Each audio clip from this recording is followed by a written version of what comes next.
শুক্রবার সকাল থেকে রাজধানীর বিভিন্ন সড়ক থেকে আন্দোলনকারীরা শাহবাগ মোড়ে সমবেত হন।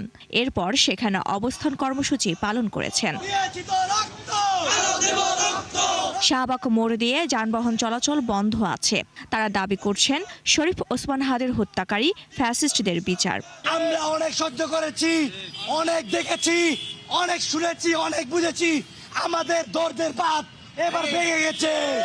কিলিংয়ের পিছনে কারা ছিল মূল শিকড়ে যাইতে হবে। আপনি একজন শুটারকে আইনের সামনে উপস্থাপন করে দিবেন।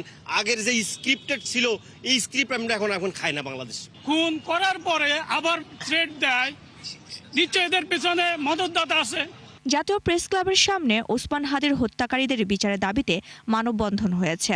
সম্মিলিত নারী প্রয়াস নামের ওই সংগঠন থেকে দেশের চলমান পরিস্থিতিতে নিরাপত্তা বৃদ্ধির দাবি করা হয়। আমি বিচার চাই।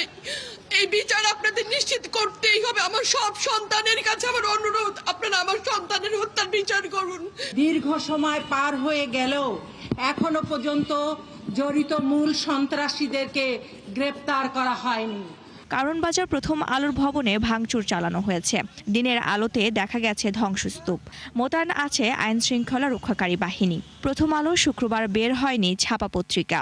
চেষ্টা চলছে অনলাইন কার্যক্রম সচল করার। শরীফ ওসমান হাদির হত্যাকাণ্ডের তদন্ত এবং তার যে অপরাধীদেরকে ধরার ক্ষেত্রে কোনো ধরনের ইতিবাচক ভূমিকা রাখতে পারেনি এবং এই দায় নিয়ে এবং গতকালকে রাত্রে যে ঘটনা ঘটেছে সেই ঘটনাগুলোর দায় নিয়ে এই মুহূর্তে স্বরাষ্ট্র উপদেষ্টার পদত্যাগ করতে হবে এবং আমরা মনে করি সরকারকে অবিলম্বে ব্যবস্থা নিতে হবে যেন এই সংবাদ মাধ্যমগুলো সহ আর কোনো সাংস্কৃতিক সংগঠন কিংবা ব্যক্তি প্রতিষ্ঠান কোনো ধরনের প্রতিষ্ঠানের উপরে আর যেন কোনো হামলা না হয়, কোনো সহিংসতা না হয়, সেইটা দেখা সরকারের দায়িত্ব এবং তাদেরকে এই দায়িত্ব পালন করতেই হবে।